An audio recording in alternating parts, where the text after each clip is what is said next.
Señor mi Dios, al contemplar los cielos, el firmamento y las estrellas mil, al oír tu voz en los potentes truenos y ver brillar el sol en su cenit. Sings my soul, my Savior God to thee. How great thou art, how great thou art. Iglesia Bíblica Koinonía. Nuestra misión es ser discípulos auténticos de Jesucristo que glorifican a Dios por medio de vidas transformadas por la obra del Espíritu Santo, y hacer discípulos que igualmente sean transformados por la gracia de Dios. Es crear un movimiento en el poder de Dios de hacer discípulos y de plantar iglesias para tener un testimonio claro de palabras y vivencia del Evangelio del Señor Jesucristo en el área metropolitana de Barranquilla y más allá de ella. La visión que tenemos es ser una iglesia celular que vive la presencia y el poder de Jesucristo y de su Espíritu para cumplir con sus propósitos de alcanzar a los que no conocen al Salvador con el Evangelio transformador.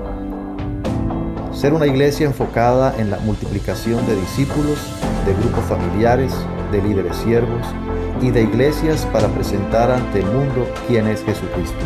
Como valores centrales tenemos la centralidad y autoridad de la palabra de Dios, centralidad en Cristo, dependencia de Dios, visión para la reproducción, comunidad, ministerio de todos los creyentes y santidad de vida.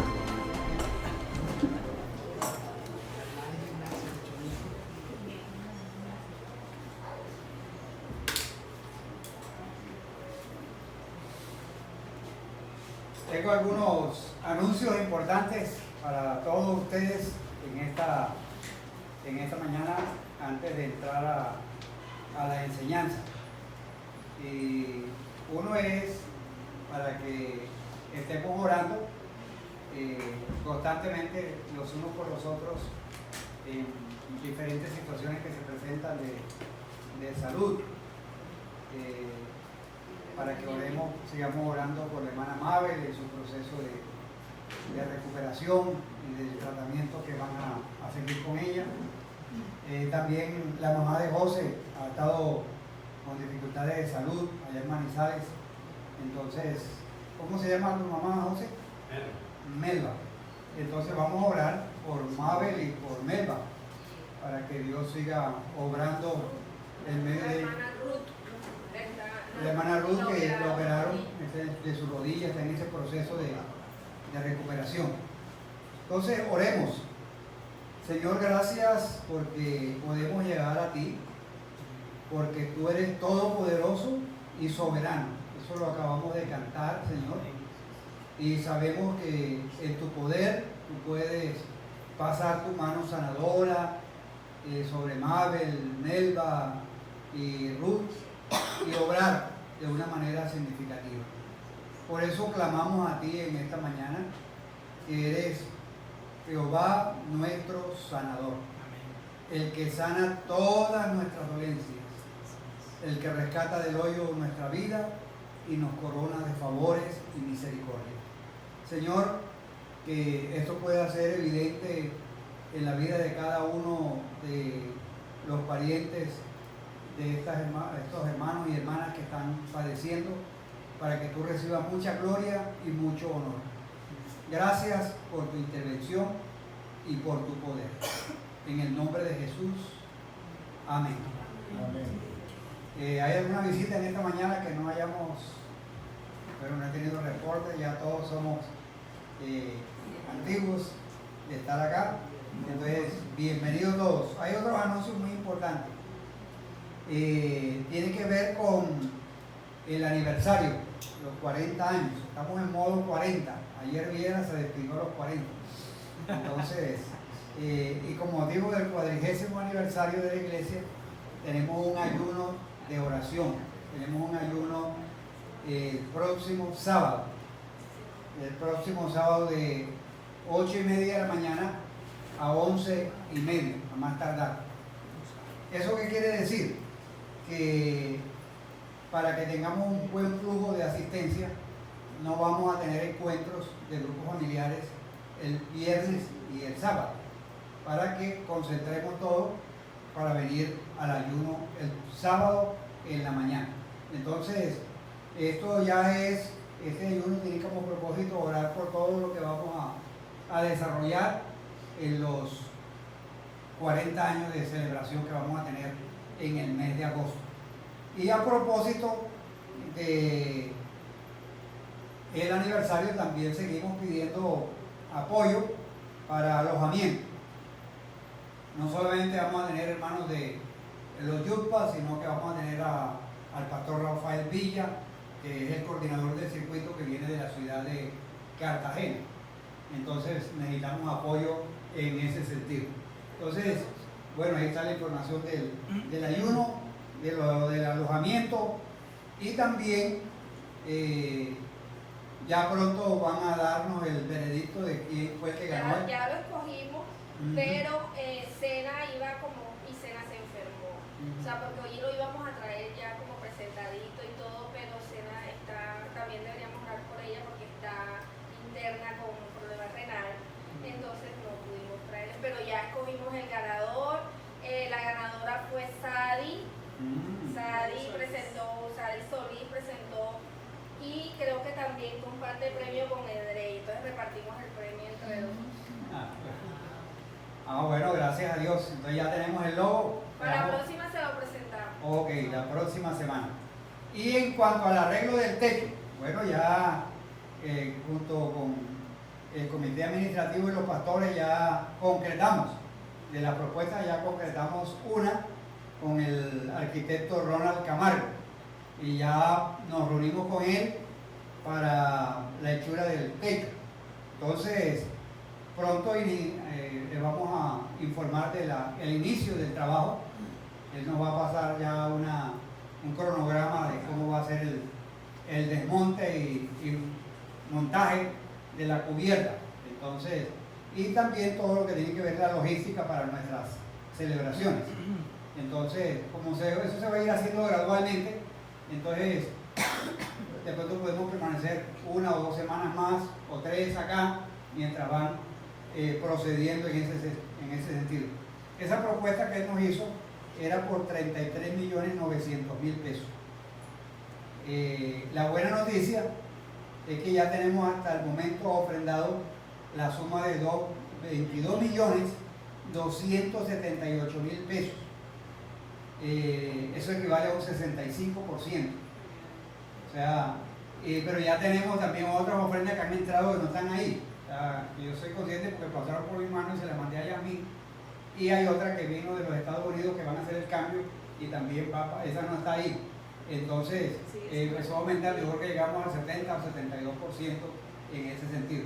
Entonces todavía nos falta un poquito más, pero ya vamos en gran manera. Y ya establecimos también una forma de pago en el trabajo, que con lo que tenemos podemos arrancar el trabajo.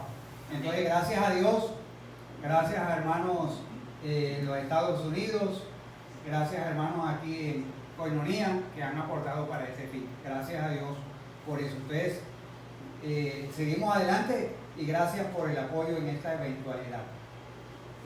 También tenemos un anuncio muy importante al cual queremos que presten atención. A ver dónde lo tengo.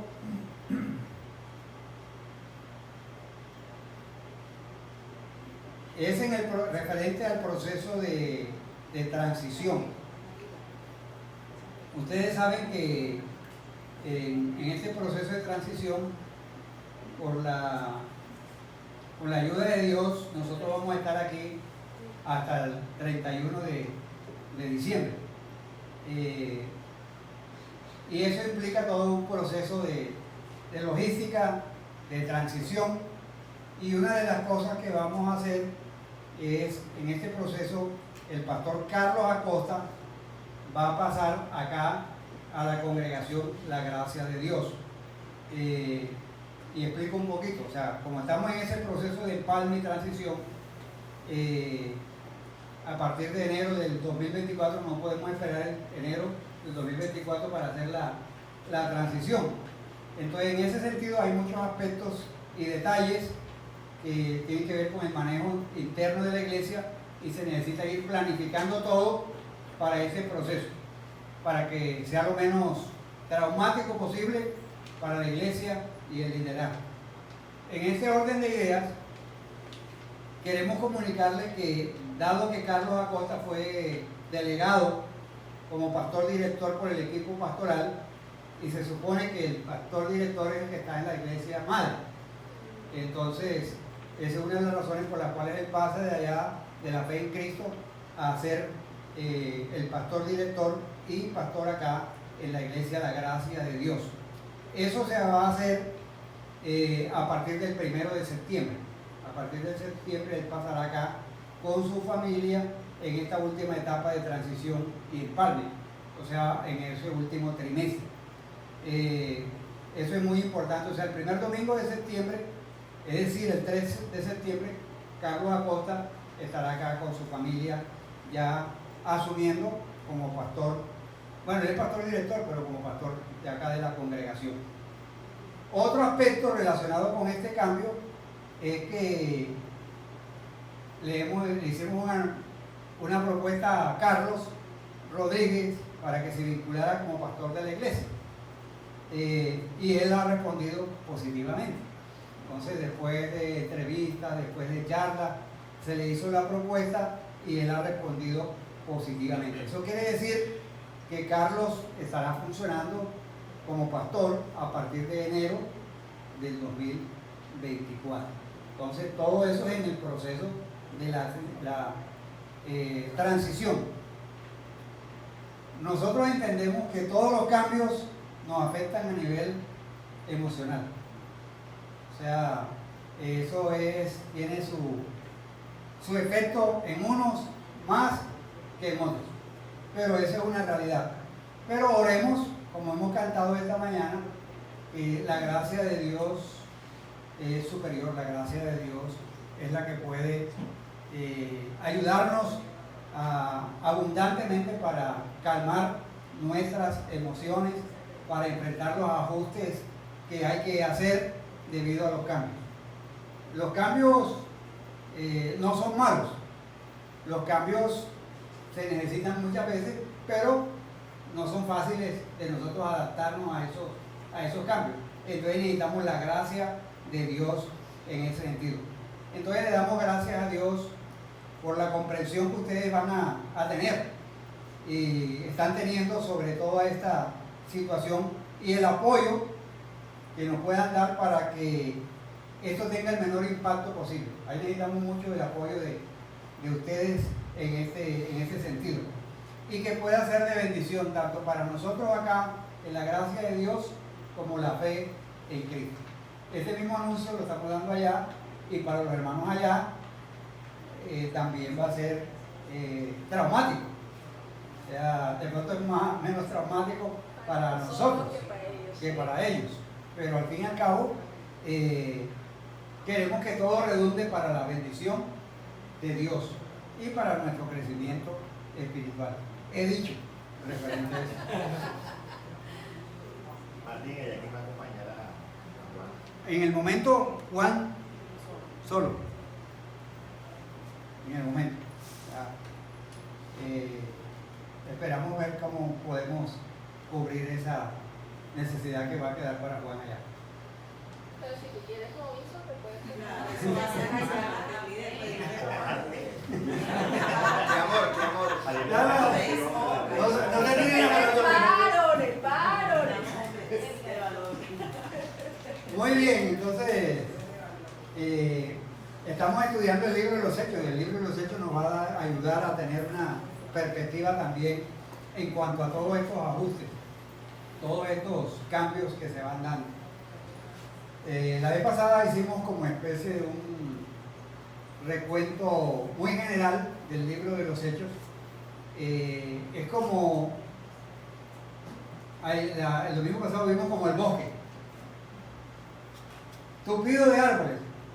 Una panorámica. Una panorámica muy general del libro. Historia por aquí, suceso por aquí, suceso por allá. Ahora vamos a entrar en algunos árboles, vamos a entrar en el bosque y vamos a ver algunos árboles de algunos episodios que son muy interesantes y llamativos. Y la narración del día de hoy es una narración muy interesante. Y mientras preparaba esto me hizo acordar cuando los niños estaban en casa, pequeños, los hijos. Hacíamos los devocionales. Y en esos devocionales que hacíamos, leímos esa historia. A veces hacíamos dramas y preguntas. Y en esa narración de esa historia le hice yo una pregunta a los niños. Que por qué el hombre estaba muy contento y brincando en el templo. Entonces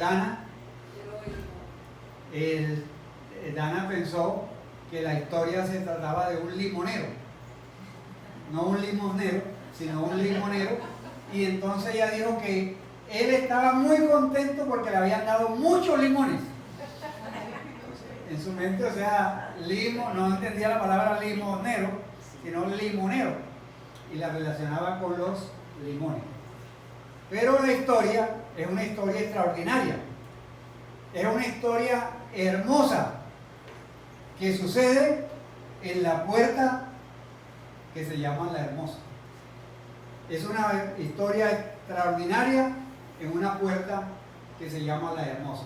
Vamos a la diapositiva número 41.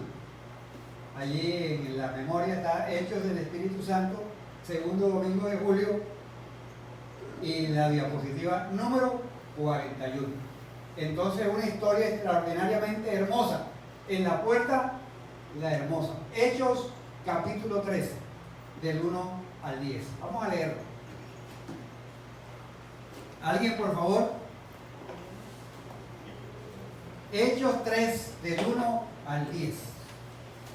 Y vayamos viendo los detalles de esa historia. Es una historia tan extraordinaria que da ocasión a un sermón en el pórtico de Salomón. O sea, la antesala a un sermón tremendo del apóstol Pedro. Entonces, Hechos 3 del 1 al 10, por favor. Pedro y Juan subían juntos al templo a la hora novena, la de la oración, y eran traídos un hombre cojo de nacimiento, a quien ponían cada día a la puerta del templo, que se llama La Hermosa, para que pidiese limosna de los que entraban en el templo. Cuando vio a Pedro y a Juan que iban a entrar en el templo, les rogaba que le diesen limosna. Pedro con Juan, fijando en él los ojos, le dijo: míranos. Entonces él les estuvo atento, esperando a recibir de ellos algo. Mas Pedro dijo: no tengo plata ni oro, pero lo que tengo te doy. En el nombre de Jesucristo de Nazaret, levántate y anda. Y tomándole por la mano derecha, le levantó, y al momento se le afirmaron los pies y tobillos. Y saltando se puso en pie y anduvo, y entró con ellos en el templo andando, y saltando y alabando a Dios. Y todo el pueblo le vio andar y alabar a Dios, y le reconocían que era el que se sentaba a pedir limosna a la puerta del templo, La Hermosa. Y se llenaron de asombro y espanto por lo que le había sucedido. Gracias. Entró al templo andando y saltando y alabando a Dios. Señor, esta es tu palabra y queremos que tu palabra hable a nuestras vidas en esta mañana. Gracias por esta narración que tiene un significado muy profundo para todos nosotros, como lo tuvo para los primeros lectores a los cuales Lucas escribió. Muchas gracias en el nombre de Cristo Jesús. Amén. El libro de los Hechos nos da ejemplos particularmente dramáticos, y uno de esos ejemplos es el capítulo 3. O sea, cuando uno ve los primeros días del cristianismo, uno ve a unos apóstoles fortalecidos por el Espíritu Santo y el Evangelio se proclamaba con imparable denuedo. Y la iglesia crecía a un ritmo acelerado. Eran 3.000, luego 5.000, y eso pare de contar. O sea, seguía creciendo. Pero eso no quería decir que no había problemas y dificultades.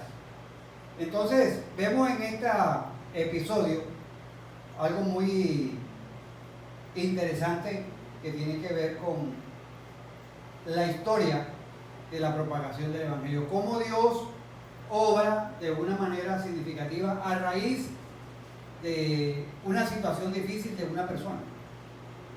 O sea, el marco de referencia para todo lo que sigue es una historia que para ese día ese hombre no pensó, cuando salió de la casa, cuando lo fueron a llevar allá al lugar, ni siquiera pensó que ese día iba a tener un cambio brusco y dramático en su vida.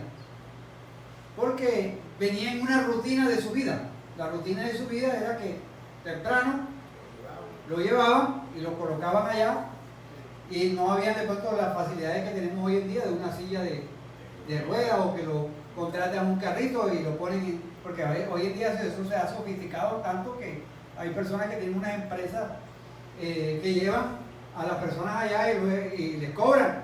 O sea, a los que lo recogen le dan, tienen que darle un porcentaje al que los transporta. Eso ya se convirtió todo en un emprendimiento. Pero en esa época era una situación bastante difícil.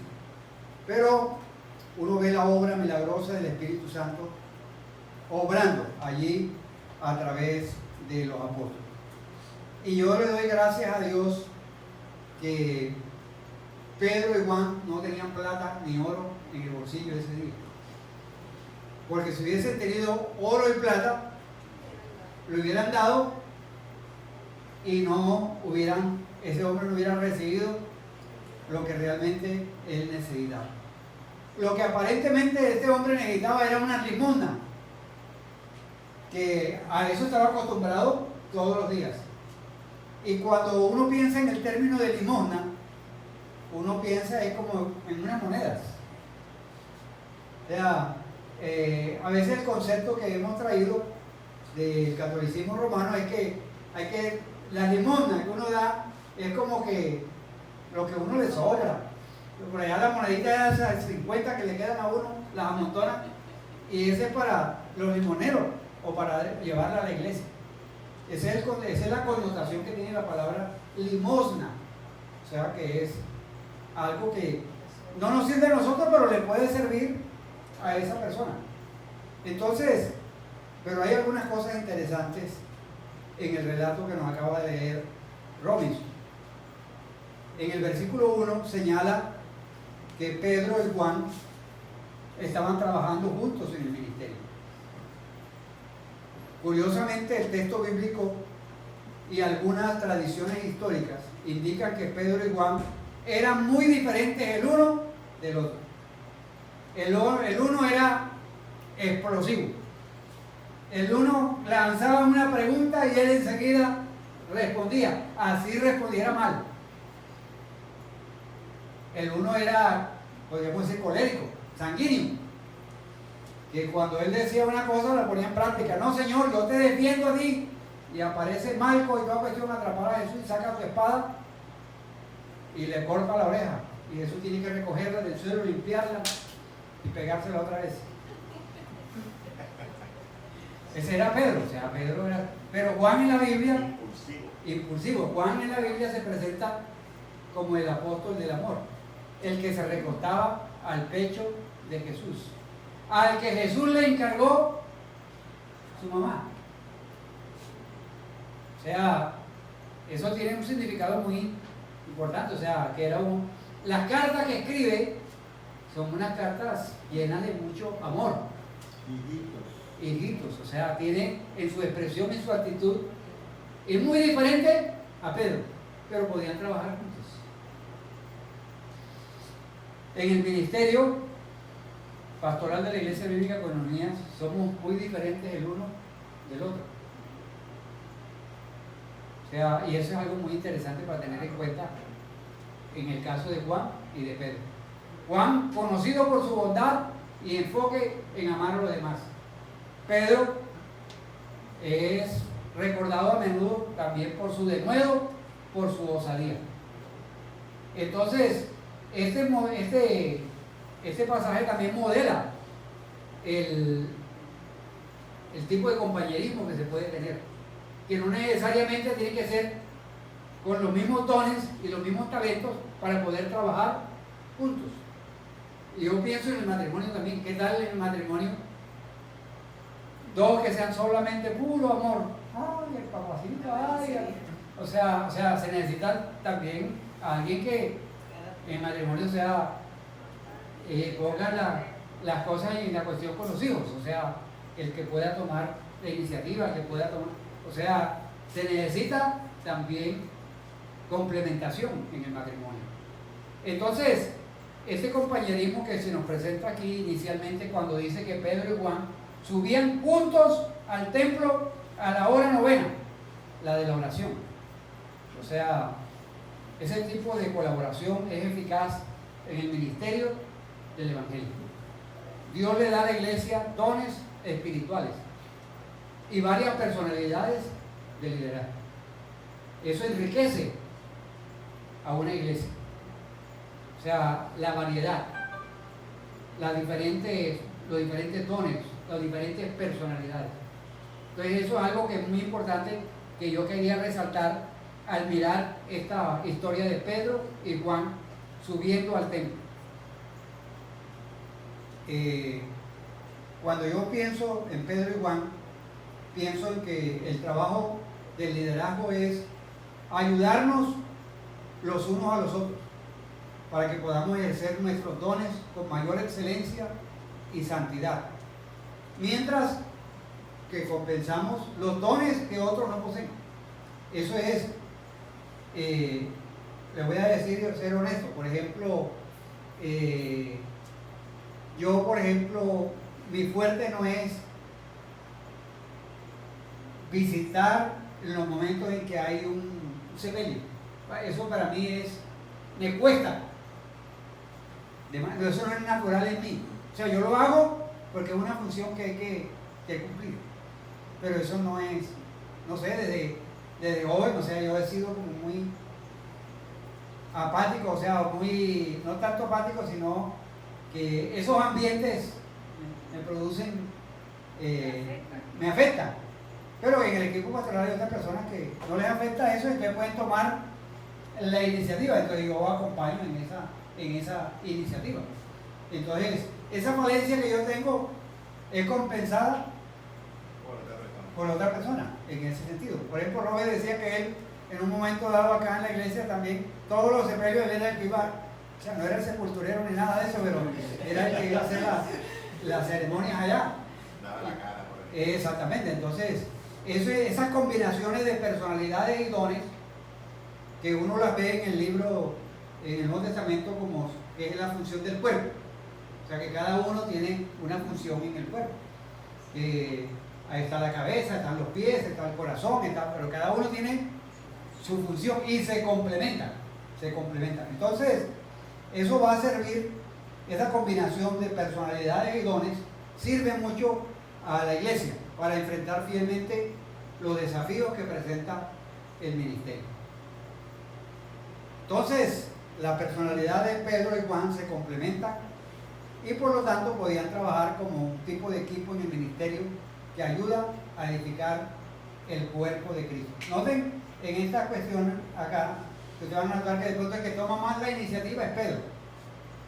Y lo ve usted más adelante cuando inmediatamente se para, es el que le da la mano al lisiado, es el que más adelante se para en el pórtico de Salomón y da el discurso, por el tipo de personalidad que tiene. Pero ahí está Juan apoyándole y ayudándole a darnos el contexto para este relato. Dice que se dirigían a la hora novena, a la de la oración. Se dirigían al templo a las 3 de la tarde. La hora novena era a las 3 de la tarde. El calendario judío tenía 3 horarios de oración programados: la hora de la mañana, la hora de la tarde y la hora vespertina. Yo recuerdo esa palabra vespertina, me acuerda mucho a mí cuando yo iba a la cine. No, yo voy para vespertina. O voy a matiné. Matiné, eso era en la mañana. Y vespertina era en la tarde, creo que era así. No recuerdo que eso no fue así, eso fue una semana atrás. Entonces, el calendario judío tenía esos 3 horarios. Y aquí vemos a que las 3 en punto era reservado para la hora de oración vespertina. Porque durante ciertas épocas del año en el Medio Oriente se comienza a oscurecer a las 4:30 de la tarde. Entonces, para seguridad de los que viajaban al templo, porque personas viajaban de larga distancia para ir al templo, entonces para que no los agarrara la noche en el camino, pues terminaba más o menos 4:30, entonces les daba tiempo de llegar a su casa sin ningún problema. Entonces las horas asignadas para la oración se establecían donde aún había luz del día. Entonces, por eso tiene que ver. Entonces, miren, allí hay otro principio. El hecho de que ellos se reunían en la tarde, a las 4 o a las 3:30 de la tarde se reunían, no quiere decir que nosotros también, no, que la hora de oración en el libro de los Hechos es a las 9, a las 12, o a las 6, o a las 9 y a las 3 de la tarde, entonces hay que hacer las reuniones a ese horario. No, eso va de acuerdo también a la situación del momento y de cuestiones de calor y temperatura. Entonces, otra cosa interesante es que Juan y Pedro se dirigían al templo. Lo que estaban haciendo era lo que se esperaba de ellos. Si ellos eran discípulos de Jesucristo, se decían los apóstoles, también era un ejemplo de ir al templo a esa hora para participar de la oración vespertina. Pero lo interesante es que al estar allí en este escenario, Lucas nos lleva a nosotros como lectores al corazón de la narración. Miren que Lucas da todo crea ese escenario para que nos ubiquemos, que son Pedro y Juan, que es en el pórtico de la Hermosa, que a la hora de la novena, y luego entonces incluye el personaje. Y era traído, o sea, que no iba por los propios medios, un hombre cojo de nacimiento. Algunos lo llaman un lisiado, en algunas versiones, a quien ponían cada día a la puerta del templo que se llama la Hermosa, para que pidiese limosna de los que entraban en el templo. Entonces, este hombre lisiado de nacimiento, en el Hechos capítulo 4, versículo 22, dice que era lisiado por más de 40 años. Por más de 40 años. O sea, si era lisiado de nacimiento, entonces calculamos que tendría por ahí entre 40, 42, 43 años de estar en esa situación de ser lisiado y ser llevado al templo constantemente. Era una situación desesperada de esa persona y de la familia, del entorno de ese hombre. Para poder entender la situación necesitamos saber del contexto histórico. En el primer siglo, la discapacidad era una verdadera sentencia de muerte, o al menos una sentencia de vida de pobreza. No había allí un subsidio gubernamental para ese tipo de personas. No había las oportunidades que hoy en día, por ejemplo, hoy en día hay oportunidades para personas que tienen limitaciones, oportunidades de estudio, oportunidades de trabajo, se crean exactamente, para que puedan trabajar, para que puedan desplazarse. Los sistemas de transporte diseñan de alguna manera para que puedan movilizarse en una silla. Los buses pueden crear una rampa y otras cosas. O sea, hoy en día la situación no es tan complicada como lo era en esa entonces. ¿Se acuerdan ustedes que en el ministerio de Jesús hubo un hombre que era paralítico y los amigos tuvieron que romper el techo y bajarlo con unas cuerdas allá donde estaba Jesús? O sea, entonces la situación era difícil. Una persona así estaba sentenciada a una vida de pobreza. Culturalmente se pensaba que quien era lisiado de nacimiento era porque sus padres habían cometido pecados. Exactamente. Entonces era una persona a la que se veía con cierto recelo. Y ahora vamos allá. Mire que aún mismo en la participación en el templo, una persona en esas condiciones no podía entrar al templo. O sea, no solamente representaba un problema social, sino también aún de carácter espiritual para la persona. Y eso representaba también una obligación para la familia. O sea, era una carga económica para la familia.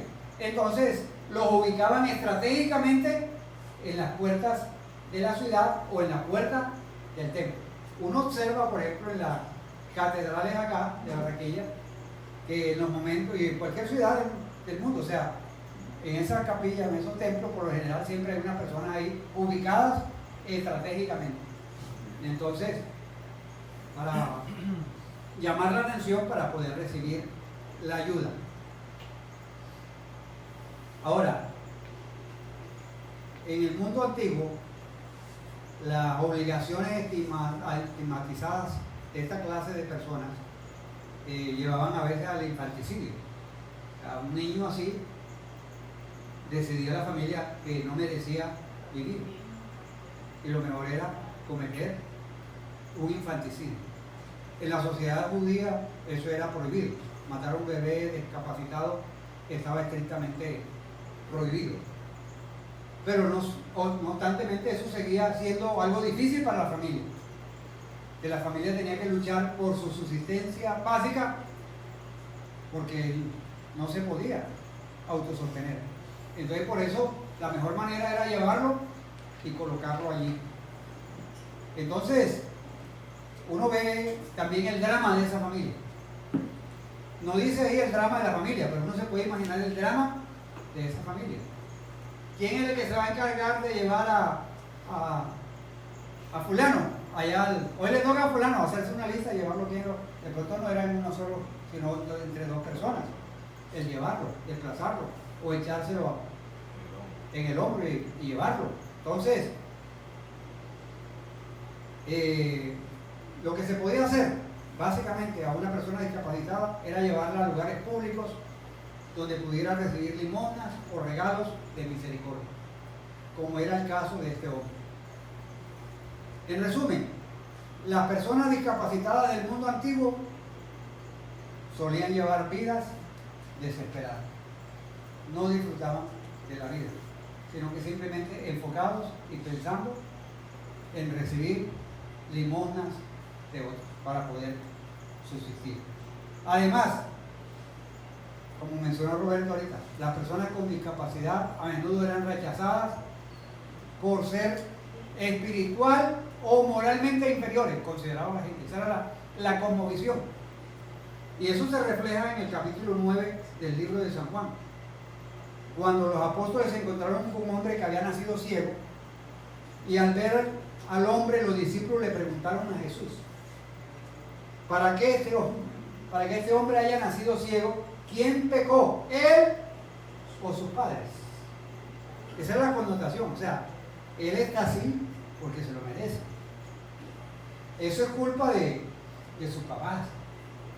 Sus papás pecaron o él pecó. Y ese es el resultado. Entonces, las demás personas lo consideraban a él, a esa persona, lo menospreciaban o lo consideraban como un ser inferior. Entonces, Juan 9:2 es el que dice, para que este hombre haya nacido ciego, ¿quién pecó? ¿Él o sus padres?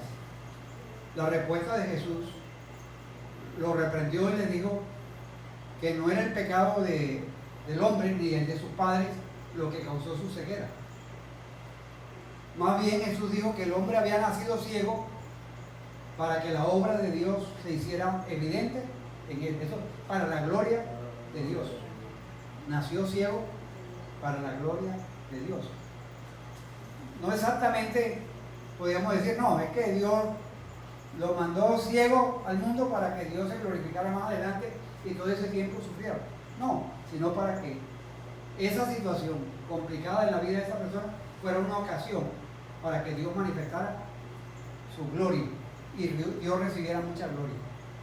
Ahora, uno no puede culpar a los discípulos por preguntar, porque esa era la connotación y la cosmovisión que tenían en ese momento. Era una pregunta habitual y normal. O sea, al ver a una persona en discapacidad, inmediatamente la pregunta surgía: ¿es él el que pecó o son sus padres? Pero antes de continuar, vale la pena detenerse a considerar la pregunta de los apóstoles en Juan 9. La pregunta ¿es la enfermedad o la discapacidad castigo por el pecado? ¿Es la enfermedad o la discapacidad un castigo por el pecado? La respuesta no es tan en blanco y negro como se podía esperar. Uno no puede decir no rotundamente ni sí rotundamente. La mentalidad de los discípulos sobre este tema era tanto correcta como incorrecta. Entonces, usted me dice, ¿cómo así, pastor? ¿Cómo así que era correcta e incorrecta a la vez? Como una pregunta puede ser correcta o incorrecta. Bueno, antes de continuar, vale la pena detenerse a pensar en lo siguiente.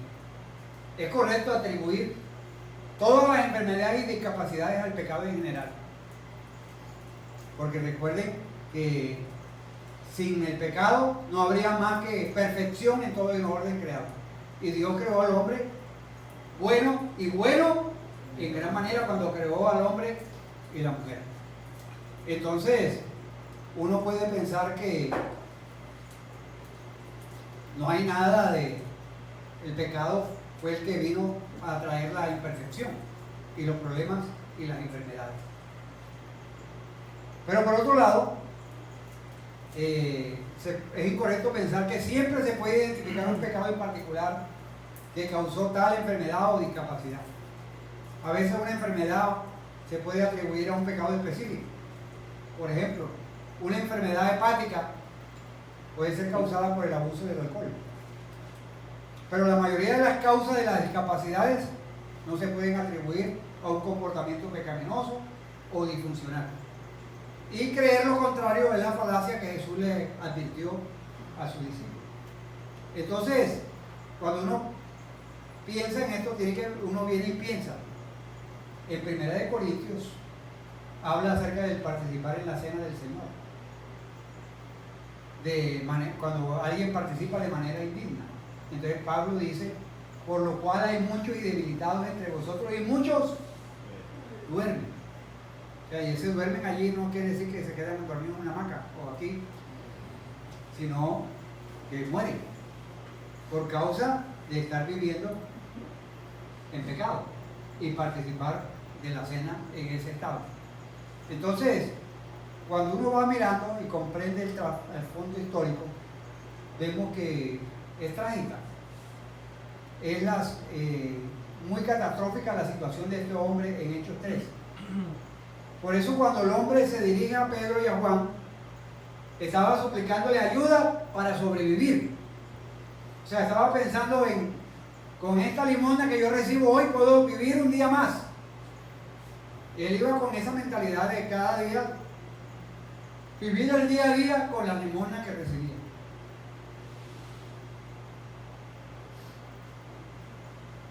A mí me llama mucho la atención que Lucas anota que la puerta del templo se llamaba La Hermosa. Fue colocado en ese lugar. esa puerta es probablemente la que conducía del atrio exterior de los gentiles al atrio interior de la mujer. O sea, el hombre lo ponían allí. Es que cualquiera que va a montar un negocio tiene que poner, es una clave también aquí en cuestión de emprendimiento. Hay que buscar el lugar preciso. Y ese es el lugar por donde hacía el recorrido para entrar allá, entonces ahí lo ubicaba. O sea que era visible. Que una persona que al entrar al templo por esa puerta, inmediatamente tenía que enfocarse en esa persona que estaba allí. Ahora, en el primer siglo las puertas eran enormes, así como las puertas de Cartagena. Ustedes han visto esas puertas inmensas que hay.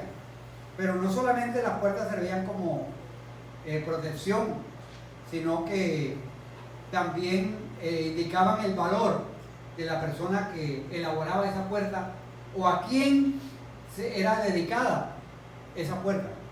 Si era una deidad, si era al Dios Jehová. O sea, las puertas tenían un significado también muy, muy importante. O sea que detrás de esas puertas no habitaba cualquiera. Sí servían de protección a la ciudad, pero en el templo, o sea, las puertas, el pórtico de Salomón, era una puerta inmensa. Así que ya sea la persona o la deidad que era honrada por la puerta. Cuanto más suntuosa era la puerta, mayor era el valor aparente del sujeto venerado. Esa es la razón por la que una de las primeras cosas que Alejandro Magno exigió después que derrotó al rey Darío de Persia fueron las puertas de la ciudad. Puertas que serían renombradas para anunciar la gloria de Alejandro Magno. O sea, si la gente me va a recordar, tiene que recordarme por las puertas. Estas puertas las construyó Alejandro Magno. Este es el conquistador del imperio. Así que cada vez que veían la puerta, inmediatamente lo asociaban a Alejandro el Grande. Pero volvamos otra vez acá donde está el mendigo lisiado, donde está estratégicamente ubicado para pedir limón. Está buscando los favores de los fieles judíos que entran al templo para adorar a Dios. Los judíos devotos de esa época procuraban obedecer la ley, que estimulaba el cuidado de los necesitados.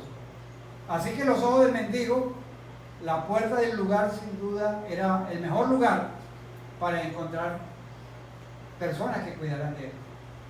Algunas personas lo hacían de pronto por lástima, o algunas personas lo hacían simplemente por, como hoy en día, se piensa alguna persona dan una limosna o algo porque esa es una obra de caridad. Y eso le es contado en la sumatoria para alcanzar privilegios en el cielo. Eso cuenta. Si uno al cuánto, no, ya yo hice mis 3 obras de misericordia hoy, entonces eso me suma. Así que si cometo 3 pecados, esas 3 obras de caridad que yo hago empatan y quedo livianito para entrar. Ese es el pensamiento y esa es la cosmovisión de hacer las obras de caridad, que no es realmente pensando en la persona, sino pensando en mí. O sea, estoy pensando en mí, no estoy pensando si eso le va a ayudar a él o no le va a ayudar a él. Eso me ayuda a mí en cuanto a mi salvación. Entonces, los ojos del mendigo están en la puerta del templo y él supone que van personas allí, devotos, y que le pueden ayudar. El versículo 3, este hombre cuando ve a Pedro y a Juan que iba a entrar en el templo, les rogaba, o sea, no dice les pedía, les rogaba, que muestra insistencia y implica también una gesticulación, es también un cuadro en el cual la gente pueda ver y sea movida a misericordia. Ahora, la mayoría de nosotros, cuando nos encontramos con una persona que vive en discapacidad o algo así, a veces uno se pregunta, oye, le voy a dar de pronto es para droga, porque a veces muchos piden, o también a veces ponen, hay personas por ejemplo que están usando a los niños para pedir, salen con 3, 4 niños y vamos a ver que los arriendan en el barrio y salen a pedir. Y sobre todo para la época de fin de año, de Navidad, o sea, porque eso les genera unos ingresos. Entonces, yo me imagino que habría algunas personas que pasaban por encima de la persona lisiada y voy a lo que voy, yo vengo aquí a adorar a Dios. Pero Juan y Pedro miran al hombre y le dicen, miren lo que dice Pedro con Juan, fijando en él los ojos, le dijo, míranos. O sea, de pronto está estirando la mano, como cierta persona, pero ¿te acuerdas de aquella persona que fue a los Estados Unidos? Que no muestren la necesidad. O sea, de personas que a veces no piden, pero muestran la necesidad. Este mostraba la necesidad y pedía, pero no estaba fijando los ojos en a los que le podían dar. Míranos. O sea, hay una intencionalidad con la que se dirigen a él. O sea, míranos. O sea, cuando le dijo a este hombre, mira, le dijo, no, esta gente se va a meter la mano al bolsillo y me van a dar. O sea, captó la atención de este hombre, pero este hombre esperaba recibir algo, pero este hombre recibió lo que seguramente no estaba esperando. Era lo que necesitaba. Exactamente, correcto.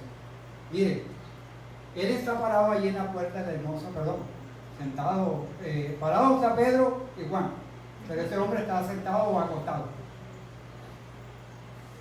Pedro y Juan le muestran al hombre lisiado una puerta aún más hermosa. Una que le permitió compartir la gracia de Jesucristo con un hombre necesitado. O sea, yo creo que esas palabras escogidas por Lucas, de mostrar todo el escenario para mostrarnos de que hay a veces cosas más hermosas que lo físico. La puerta esa puede ser muy hermosa y puede estar venerándose a alguien muy hermoso, pero hay una puerta que es la puerta de la salvación, que algo más allá que satisface lo temporal. Es que en esta historia uno ve que a menudo esperamos muy poco de Dios. Este hombre lo que esperaba de Dios era una limosna para vivir el día a día. Ahora, cuando yo pienso en eso, para pensar con mayor exactitud, a veces no logramos ver la verdadera profundidad de nuestra necesidad. Y pensamos que la necesidad nuestra es simplemente obtener algo para el diario vivir. O sea, no buscamos una solución definitiva o legítima para nuestro estado, sino que simplemente pensamos, yo lo que necesito es unas cuantas monedas para el día. Y así paso el día y el día siguiente vuelvo otra vez a lo mismo. O sea, pensó el mendigo que era mejor, o que podía obtener, era una moneda para su próxima comida. Al final de la historia, va a aprender este hombre que Cristo le da mucho más de lo que hubiera imaginado ese hombre. Por eso es que lo vemos andando, saltando y alabando a Dios. O sea, recibió algo que superó su imaginación y superó lo que él jamás habría imaginado. A veces como el mendigo lisiado, nosotros pedimos limosna. A veces lo que le pedimos a Dios es, Señor, así sea, Señor, hay una ñapita, Señor, le pedimos a Dios, son cosas muy pequeñeces,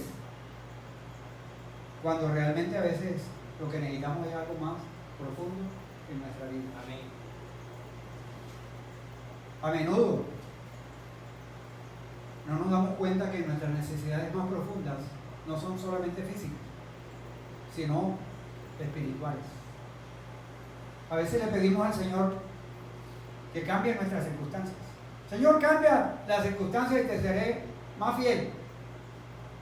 pero en lugar de pedirle que nos cambie a nosotros para que podamos encontrar gozo en cualquier circunstancia.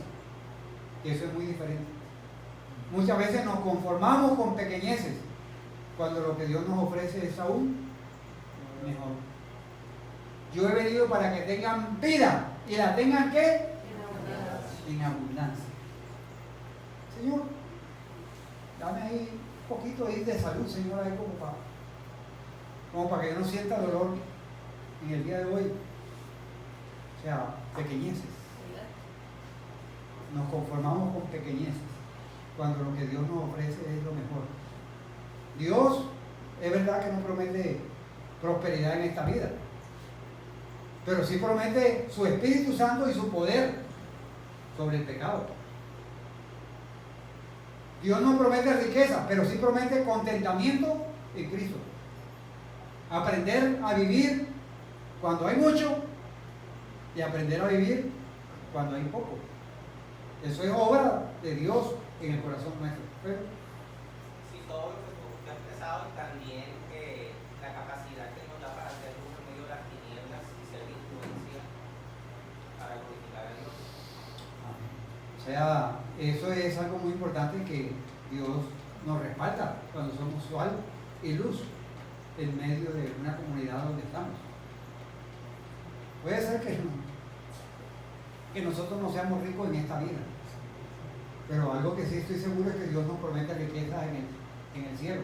Pero yo sé que Dios promete, Dios dice que quiere que nosotros prosperemos en todo. En todo. Así, pero hay que condicionar así como prospera nuestra alma. No es algo independiente. No es, Señor, yo quiero carro, casa, beca y toda cuestión. Pero en mi relación contigo, ahí, cuando me acuerde. No, o sea, eso es, lo uno debe ser como consecuencia de lo otro. Entonces, no deberíamos distraernos tan fácilmente con lo que este mundo tiene para ofrecer. El mundo este nos ofrece muchas cosas, pero Jesucristo nos puede ofrecer mucho más de lo que jamás podríamos imaginar. Este joven, este cojo de nacimiento, Dios le dio mucho más de lo que él ese día pensó que podría recibir. Él pensó que esa noche iba a poder sentarse a contar unas moneditas y pensar pagar la comida o ayudar algo para la casa. Pero hay un regocijo de que salta, se pone en pie, alaba, salta y alaba a Dios. Yo me imagino que ese saltando es bailando, brincando, o sea, de lo que había recibido.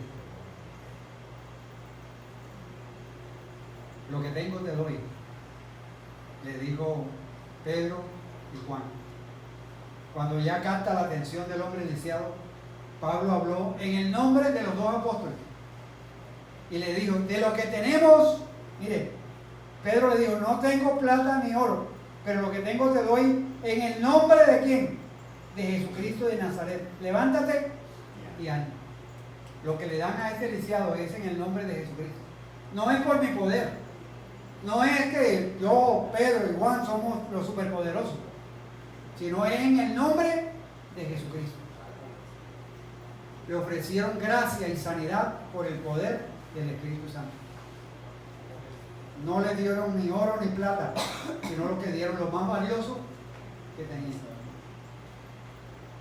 A veces hay personas a las cuales nosotros no tenemos a veces la manera física de poder ayudar, o si ayudamos poco, pero podemos darle a ellos la oportunidad que tengan, la oportunidad de conocer el amor de Dios, de tener un encuentro personal con Jesucristo. Entonces, hay una oferta de gracia. No simplemente era por beneficio del discapacitado. Él recibió la bendición de ser sano, pero era para la demostración del poder de Dios, del Evangelio. En muchas comunidades la única manera de poder penetrar comunidades cerradas es a través de obras poderosas que Dios hace. Escuché y leí la historia en una tribu indígena, en que había un rechazo total. O sea, los misioneros trataban de penetrar y hablar con el uno y nada. Y el cacique se oponía tremendamente. Y el cacique cayó enfermo. Y se puso muy grave el cacique. Y alguien le recomendó que hablara con los misioneros y que los misioneros oraran por él. Y los misioneros no eran dados a orar por sanidades, pero se les abrió esa puerta, lo invitaron, fueron, oraron y Dios sanó al cacique. Eso fue tremenda oportunidad para la penetración del Evangelio. Es que a veces las señales y los prodigios no son una demostración simplemente de quiénes somos nosotros, sino de quién es Dios, del poder de Dios para obrar en la vida de la persona. En los evangelios uno encuentra que los milagros sirven para muchos propósitos. Uno de los principales propósitos de los milagros fue para dar a conocer de que Él era el Mesías. Y la gente reconocía, caramba, este hombre debe ser lo que dicen las Escrituras en el Antiguo Testamento, a través de los milagros que Jesús hacía. Los milagros en el libro de los Hechos apuntan al triunfo de Jesucristo en la resurrección. El milagro que Pedro y Juan estaban a punto de realizar para este hombre apuntaba a que el Cristo que ellos estaban anunciando era un Cristo viviente, un Cristo poderoso. O sea, que si tenía poder para sanar a un lisiado cojo de nacimiento, también tenía el poder para otorgar la salvación y para mostrar que estaba vivo y reinando en medio de ellos.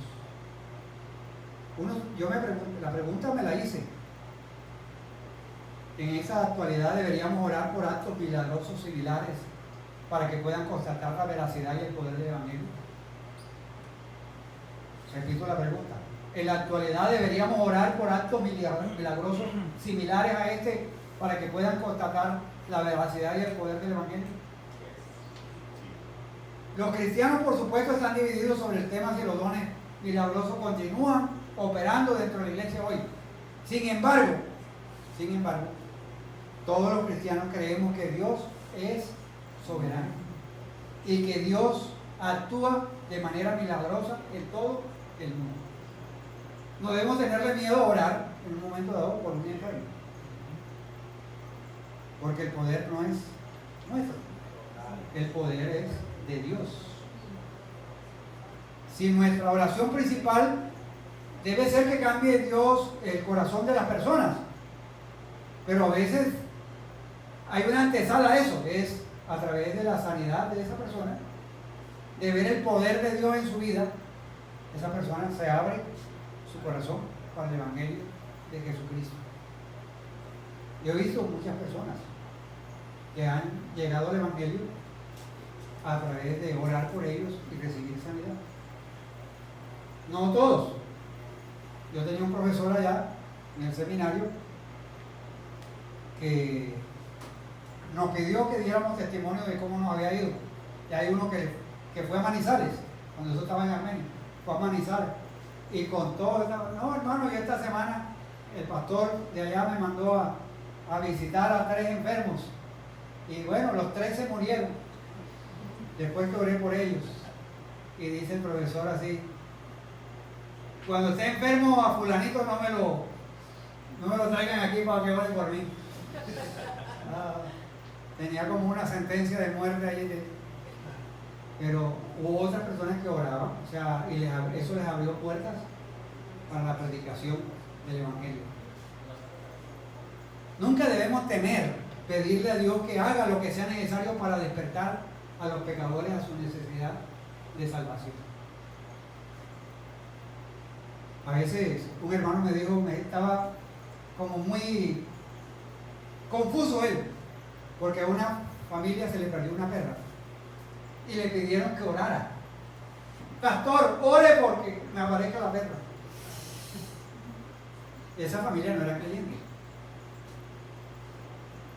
pero él oró. Y él hizo una oración: Señor, yo te pido que... Y el nombre de la perra, mencionó el nombre de la perra.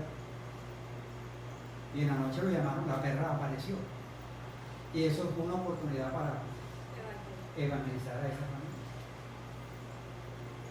Entonces, hay que orar, pedirle a Dios que haga lo que sea necesario para despertar a los pecadores a su necesidad de salvación. O sea, el milagro no es un fin en sí mismo, sino un medio para que Dios sea glorificado. O sea, nosotros no podemos dictar cómo debe actuar Dios en el mundo, pero sí podemos pedirle a Dios que use su poder para glorificarse a sí mismo y salvar a los perdidos. O sea, de la mejor manera, y eso lo vamos a ver en esta historia. O sea, ese milagro es la antesala y la puerta abierta para proclamar el Evangelio. A raíz de eso, Pedro se para allá en el pórtico, eso lo vamos a ver más adelante. Se para delante de ¡qué tremendo discurso!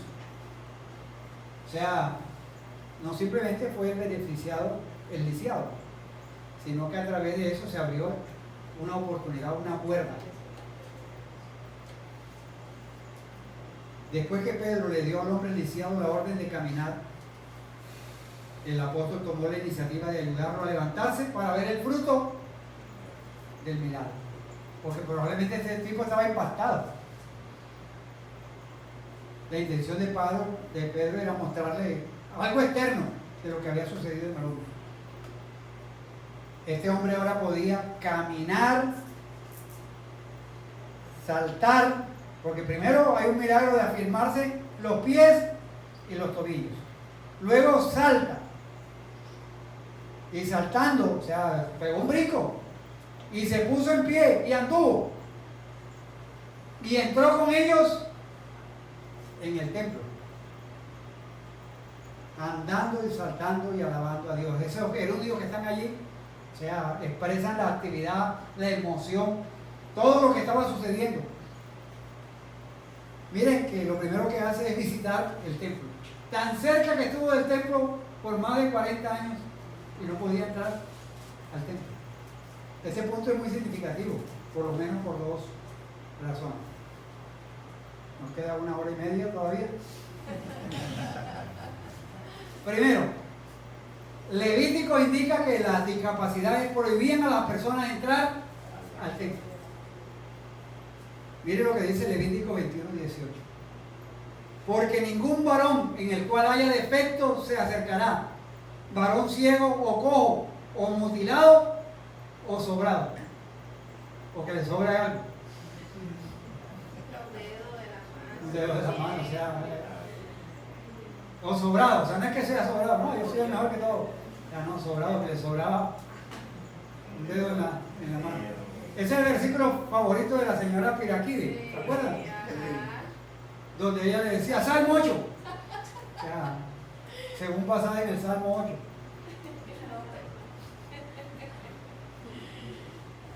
Este hombre antes cojo. Este hombre antes cojo. Ahora puede entrar por las puertas y mostrarle a la gente que había sido completamente sanado. O sea, es que el hecho no se queda aislado allí en que simplemente él recibe el beneficio, sino que ese beneficio le permite también entrar al templo. En segundo lugar, recuerden que eso sucedió durante la hora de oración. O sea, y en la hora de la oración, ese hombre empieza a reconocer que Dios es la fuente de su sanidad. Empieza a decirle a la gente, Dios me sanó. Estoy aquí, antes no podía, ahora puedo aquí alabar y agradecerle a Dios. Dice, alabando a Dios. Alabando a Dios, o sea que está reconociendo que lo que sucedió en él no simplemente fue una obra de Pedro y de Juan, sino del poder de Dios. Y eso que trajo en el pueblo, y el pueblo le dio a andar y alabar a Dios. La gente reconocía que ese era el que se sentaba a pedir limosna. Nunca lo habían visto adentro en el templo, pero todos los días lo veían en la puerta del templo. Y se llenaron, ¿quién? De asombro y espanto. La palabra, asombro y espanto. O sea, porque era evidente, o sea, lo habían visto allí por más de 40 años. Y a la gente eso le produce asombro y espanto. Por eso ese hombre alaba, agradece a Dios. Tremenda sinfonía de alabanza por parte de ese hombre.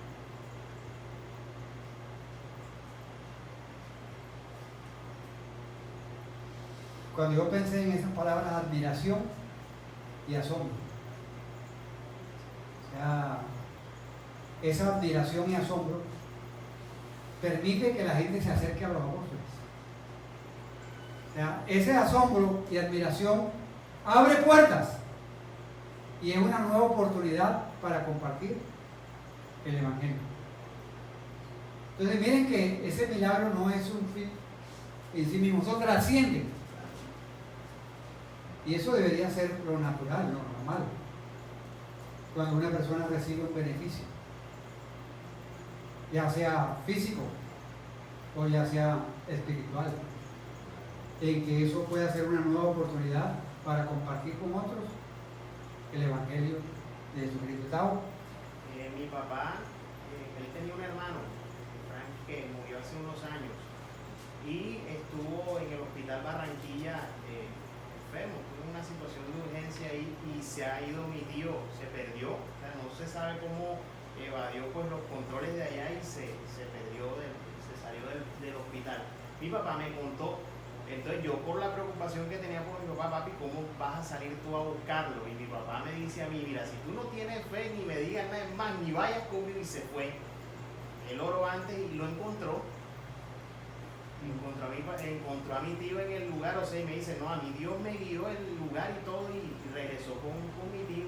Entonces de pronto yo puedo ser aquí de los que mira con asombro y espanto, y de los que está viniendo a la iglesia, y de los que está diciendo que tengo fe, y probablemente mi fe no, o sea, es de admirar el tema de mi papá en eso, ¿ya? Entonces importante como mirar eso allí. Exactamente, el asombro y la admiración. Se abrió una nueva puerta, una que presentaba la oportunidad de descubrir la mayor fuente de admiración y asombro. ¿Sabe cuál es la mayor fuente de admiración y asombro? El Evangelio de Jesucristo, que transforma. Porque la de la sanidad, hoy uno puede recibir la sanidad, pero después se puede enfermar otra vez. Pero la salvación es algo eterno. Por eso hay que apuntarle siempre a que la gente pueda tener su fuente de admiración y asombro en el Evangelio de Jesucristo, que puede transformar la vida de las personas. Este hombre no solamente recibió un milagro físico, sino también un milagro espiritual. A lo largo de este relato del milagro, Lucas, que es muy detallista, le dice a sus lectores a que recuerden quién es la fuente del milagro, que es Jesucristo. Porque nuestra tendencia, y la tendencia en esa época, y la tendencia nuestra es enfocarnos en el milagro mismo y hablar del milagro físico y quedarnos en el milagro físico. Y eso es una parte, y gracias a Dios por eso. Lucas quiere que nosotros dirijamos nuestra mirada hacia el Dios del milagro. Es como en la provisión. A veces nosotros nos enfocamos tanto en la provisión y la provisión y la provisión y nos olvidamos de la fuente, del dador de la provisión, en el proveedor. Dice Pedro que ese milagro se hizo en el nombre de Jesucristo. Porque hoy en día a veces el enfoque es más en la persona. A veces te invitamos a la gran cruzada y presentan allá sanidad y milagro y presentan la foto de la persona y el nombre de Jesucristo por ningún lado. Es la persona. La historia concluye con una alabanza a Dios. Debemos reconocer nosotros como cristianos que los dones en última instancia deben llevarnos a alabar a Dios mismo. Incluso los dones milagrosos deberían dirigir nuestra mirada hacia el Creador. En Cartagena, yo era muy escamoso para orar por personas enfermas. Y se presentó una persona, una mujer con un flujo de sangre, que había visitado muchos médicos y había padecido por eso por mucho tiempo. Y me pidió a mí que orara. Y yo en la oración estaba tratando de embarajarla de toda cuestión allá para no enfocarme exactamente en lo que la persona necesitaba. Y oré. Y para sorpresa mía, Dios la sana. Porque es que no se trata de mí. Se trata de Dios y Dios responde. A veces nosotros creemos en que Dios oye nuestra oración. Nosotros creemos que Dios oye nuestra oración, que Dios es soberano. Pero a veces, yo sabía, Señor, yo te pido que me quites este dolor de cabeza en el nombre de Jesús, amén. Yo sabía que nos iba a quitar 3 mondoles ahí. O sea, desde el mismo comienzo, no tenemos la fe y la confianza en que Dios puede orar en nuestra salud. Ahora, va a haber otra enseñanza sobre los siguientes versículos. Hay un don más milagroso que todos, y es el don de la salvación. O sea, porque podemos tener sanidad, pero si no tenemos salvación, de nada nos sirve esa sanidad. Eso es temporal. La salvación es eterna. Entonces, ¿cómo influye, para terminar? ¿Cómo influye el Evangelio en nuestro compromiso con la compasión y el cuidado de los verdaderos necesitados? Porque hay muchas personas que aparentemente son necesitados. El Evangelio debe llevarnos a un compromiso de tener compasión y cuidado por los verdaderos necesitados. Y la Biblia habla de que aún cuidar y velar por los de la familia de la fe. O sea, hay que estar pendiente de todos los necesitados, pero dice la Biblia mayormente de los de la fe. ¿Cuáles serían algunas de las formas en que el Evangelio debe influir en nuestra manera de pensar referente al cuidado de los necesitados? Mirar las Escrituras, que siempre en la Escritura hay principios bíblicos para cuidar de los necesitados. Hay muchas formas. No solamente el necesitado necesita a veces dinero, necesita una palabra de consuelo, necesita una orientación a buscar un trabajo, necesita que alguien le supla y le cuide en un momento determinado de su vida. O sea, hay diferentes formas en las que el Evangelio influye en nosotros para el cuidado de los necesitados. La iglesia primitiva, en Hechos capítulo 6, tenía cuidado de las viudas. Había muchas viudas en ese tiempo. Y diseñaron una manera para atender a las viudas. Y elaboraron también unos requisitos. O sea, que no era cualquier viuda. O sea, tenían hasta edad y toda cuestión y condición. O sea, todos unos requerimientos. Y les pusieron también una manera para poder atender a las viudas. Hay muchas formas en que nosotros a través del Evangelio podemos cambiar nuestros pensamientos referente al cuidado de los necesitados. Yo a veces he pensado, a veces nosotros tenemos una edificación que solamente la usamos, por ejemplo, 3 o 4 veces a la semana.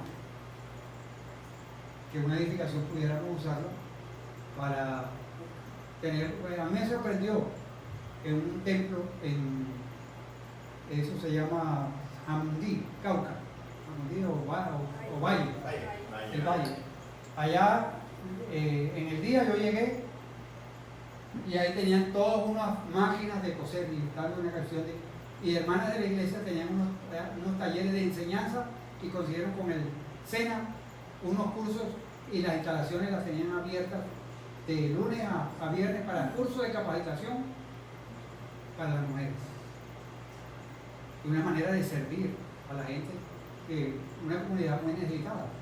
Pero a la vez también, al comienzo de cada día de labor, tenían su devocional y ahí iban compartiendo el Evangelio.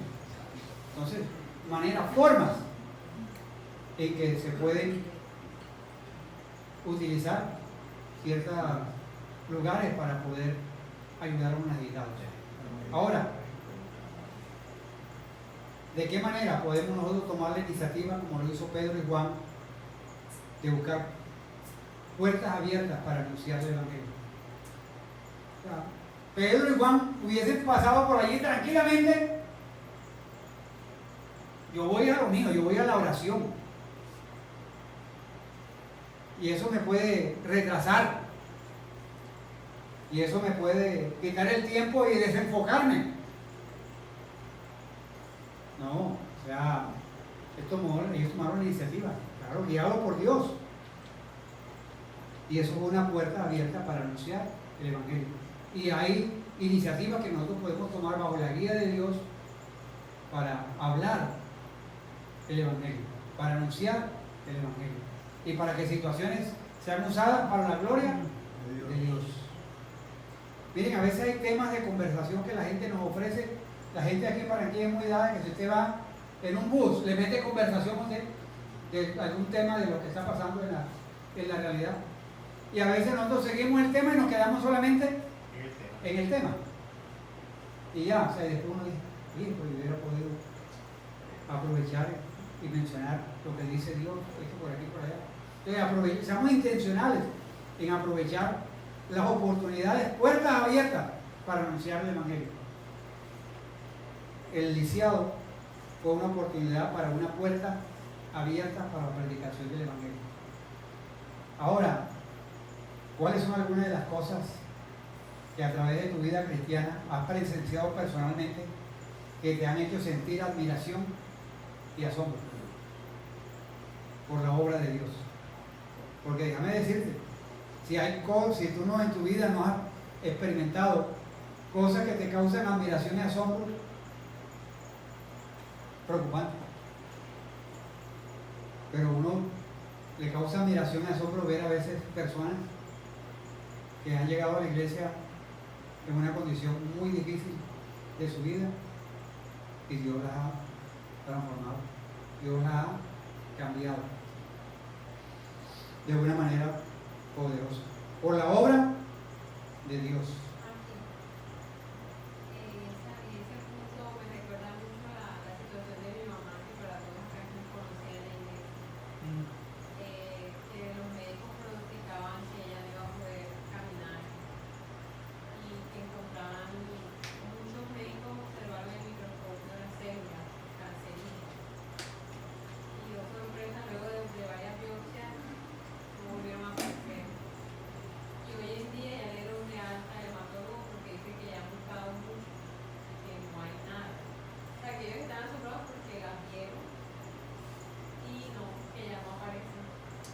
Y ella ha podido, gracias a Dios, caminar y ser estabilidad. Eso ha sido algo maravilloso que O sea, ustedes han experimentado admiración y asombro por la obra de Dios en la vida diaria. Y así, o sea, yo creo que hay muchos casos de personas aquí, hermanos, que al comienzo de su vida no han podido tener hijos.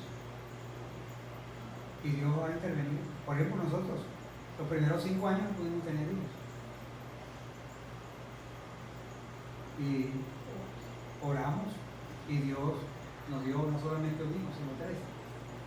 Son cosas que producen admiración y asombro de la obra de Dios, del poder de Dios, que el Dios nuestro no está limitado. Entonces, todas esas cosas deberían llevarnos a nosotros a alabar y glorificar a Dios. Este hombre no le importó a él lo que pensara la gente. Este hombre se puso y saltó, se puso en pie a saltar y a alabar a Dios y se metió allá en el templo, alabando y glorificando a Dios. Y a Dios no solamente lo podemos alabar aquí los domingos en medio de la alabanza, sino en medio de nuestra familia, en medio de nuestro vecindario, nuestros compañeros de trabajo. Que no nos dé pena alabar a Dios y decirle gracias a Dios por este nuevo día, gracias Señor por darme vida, gracias Señor porque estuve perdido y tú me hallaste, gracias Señor porque tú me sanaste, gracias porque tú me concediste este trabajo. Alguien por favor voluntario que se coloque de pie y haga una oración dándole gracias a Dios por la vida de este hombre al cual Dios obró poderosamente, y que esto sirva de estímulo y ánimo para nosotros buscar puertas abiertas para anunciar el Evangelio. Nuestro Dios y Padre Celestial,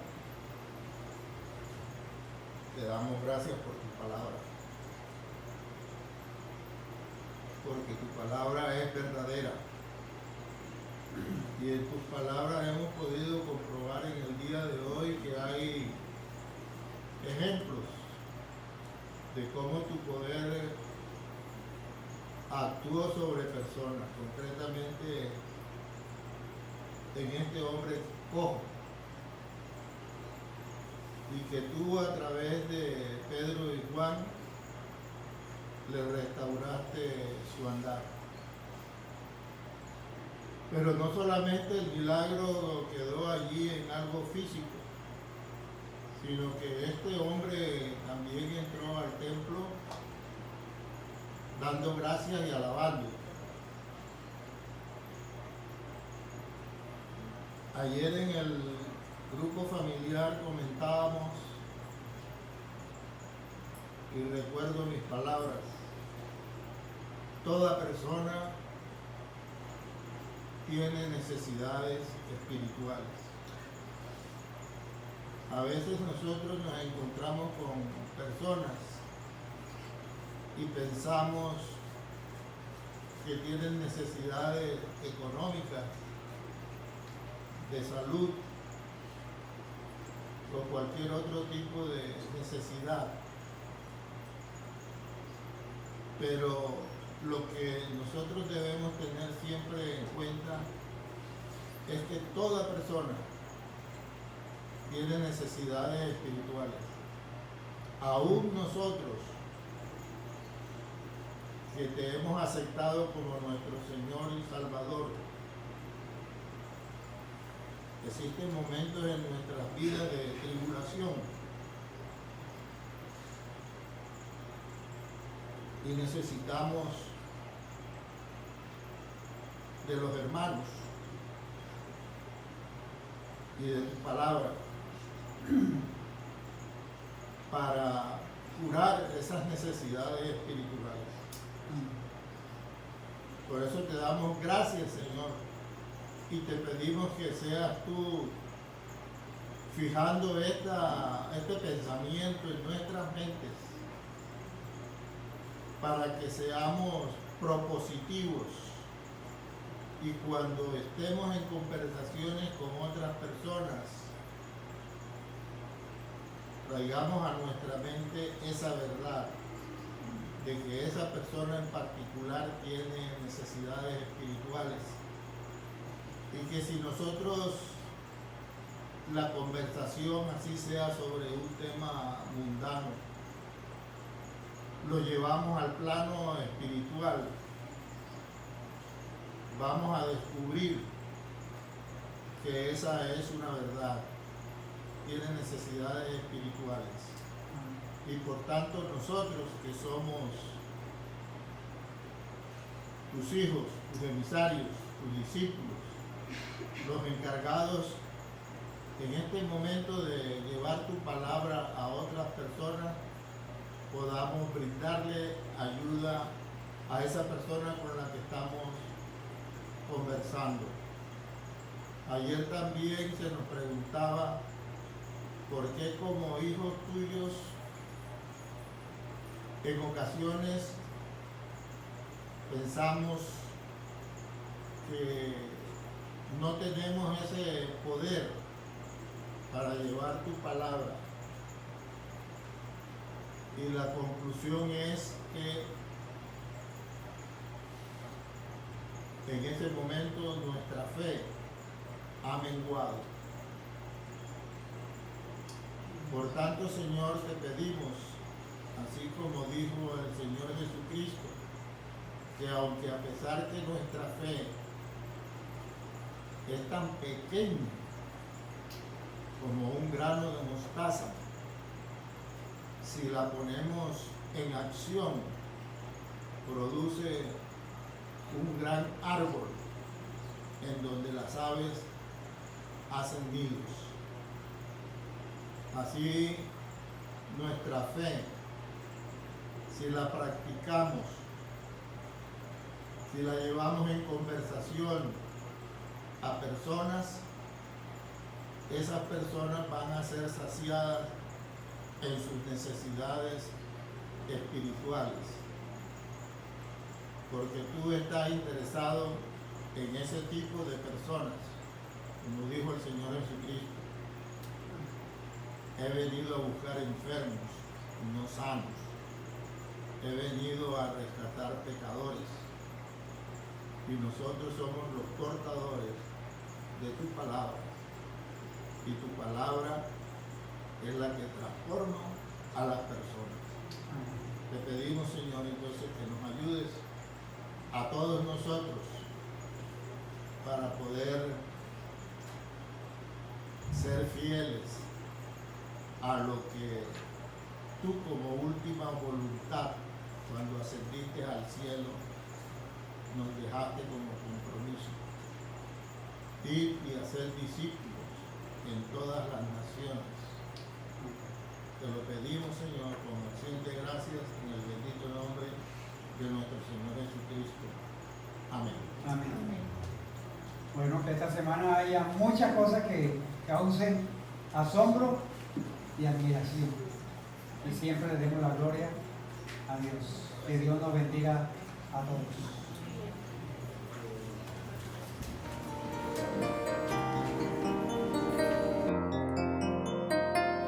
Señor mi Dios, al contemplar los cielos,